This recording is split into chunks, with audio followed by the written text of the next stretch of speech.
Well, with snow and frigid temperatures in our forecast, school districts are now announcing their plans for Monday. They're thinking ahead, and rightfully so. Take a look here at your screen. Fairfield County schools are going to be closed all day on Monday. Okay, that's Fairfield County. Meanwhile, Lexington 4, Lexington Richland 5, Richland District 1, and Lee County school districts, they are switching to virtual learning for Monday. Again, we have all these details for you on our website. It's a great resource. It's WLTX.com.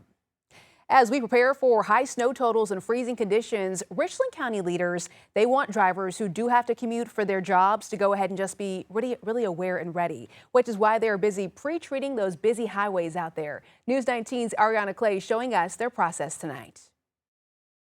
Hunter Peak says he rode his two-wheeler during icy conditions last weekend and says the roads were very, very slippery. Peak describes what riding through ice was like. Riding a wild horse, pretty much. Honestly, it's like riding a wild horse. But Wesley Clark, general manager of roads and drainage with Richland County, says crews are ready.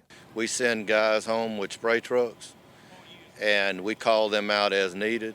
Clark says his crews are making sure all roads around the area are treated if conditions worsen. We'll take snow over ice any day. Snow's a lot easier to deal with than ice. News 19 hopped inside one of the salt trucks to see how crews are working behind the scenes. Tell me where we're going.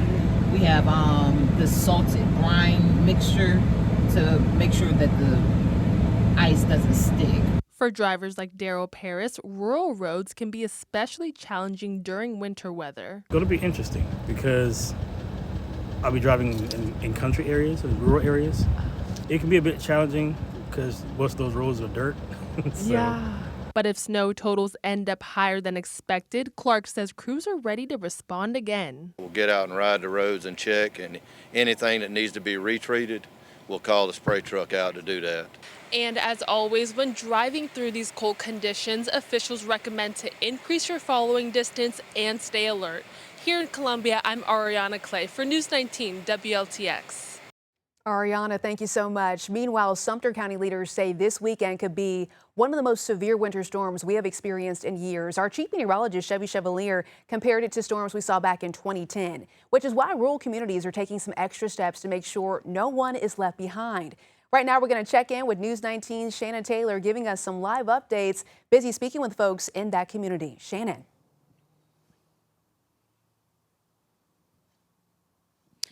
Yeah, Erica, well, local leaders here in Maysville say that preparation and communication will be key, especially if things turn deadly. And like I said, from rural areas like Maysville, that condition is still following true. Earlier today, while I was out in Maysville, I spoke to the mayor, Chris Brown, who tells me that one of his main concerns is the more vulnerable population, which is the elderly population out here. And even a resident I spoke to echoed those same thoughts, saying that she'll be relying heavily on her neighbors and also staying prepared throughout this snowstorm. Well, I'm not really preparing because of like water and perishable items. I always keep that in the house. If they need help getting water or perishable items, they need to contact, their neighbors or even contact the mayor. And we are here to help. We are here to help them. And if they stay inside, if they can't stay inside and keep warm, if they don't have sufficient heating, contact someone and we will get them some help.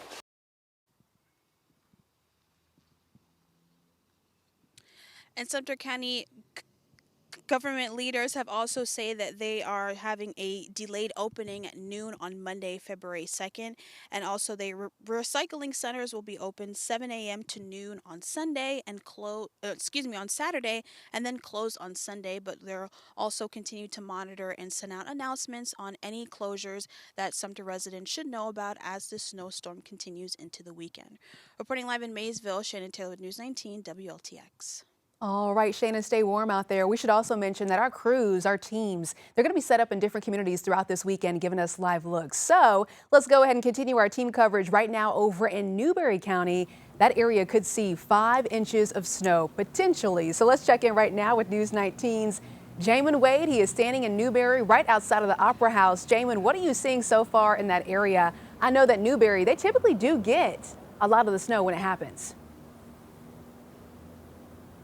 Yeah, this is one of our northern parts of the Midland. I'm over here right in front of the Opera House where I just went and spoke to them. They do have a ballet still going on tonight, but they do say that after this ballet, they plan on closing for the rest of the weekends. No other events going on this weekend. Capital over there in Columbia, driving here, the temperature is a lot different. I know historically Newberry is known to be about 10 degrees colder. I also earlier today got to speak to the fire chief, Gene Sheely, about how this storm is a little different than what we saw last week. I know last week we were expecting a lot of ice, and we got some of that here, some of that sleet on the road that made driving conditions really bad. But this week we were expecting some more of that dry snow. And so Gene Sheely kind of talked to me about how EMS and emergency services this weekend are planning to be a little different. Here, take a listen. We're glad we're not really worried about power outages as much as we were last weekend. That's always a possibility. The cold weather is going to be much of concern this weekend, but we're upping our staffing here at Newberry Fire Department just like we did last weekend. We're anticipating, some pretty poor road conditions, so we want to make sure we have the staffing here available to respond to any vehicle accidents. Yeah, and so that was kind of just the difference here is that they're expecting some of that dry snow, but they're still saying that EMS and fire services, if you have to make that call, will be taking their time on these roads, making sure that they also don't get in an accident. They're also asking people to stay home if they can, and please be safe. And I know when I come back live at 11 o'clock, I'll probably be bundled up a little bit more. Still jealous of Erica over there in the studio. Okay, Jamin, thank you so much. So as Jamin said, they still do have that ballet happening at the Opera House, but that's it for the rest of this weekend. Nothing else happening there at the Opera House. Let's get over to Orangeburg County. That is where crews are currently salting major roadways, staying very busy. We had the chance to go ahead and catch up with their county administrator, Harold Young. He says, hey, if you don't have to be out there on the roads, stay at home. That's because even though their county is prepared for this storm, crews may have a hard time reaching drivers in case of an emergency. Listen. Unfortunately, heaven forbid, if there's any other things that happen, any accidents or whatever, other additional vehicles, it will take time for them to get from site to site.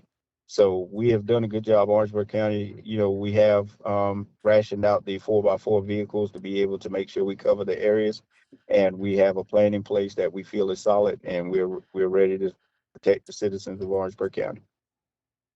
All right, he says a solid plan for a very busy weekend. Orangeburg County Council, they do have a meeting that is scheduled for Monday night.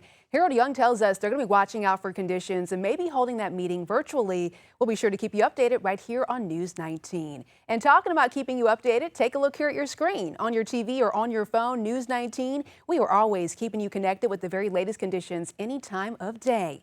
Get those live updates from our team of meteorologists every half hour. Track the impact on traffic. Plus, we're going to have some live reports from around the community. Download WLTX's live streaming app for free on your phone and on your TV. And then take a look at this. Go ahead and scan the QR code right here on your screen, the left-hand side.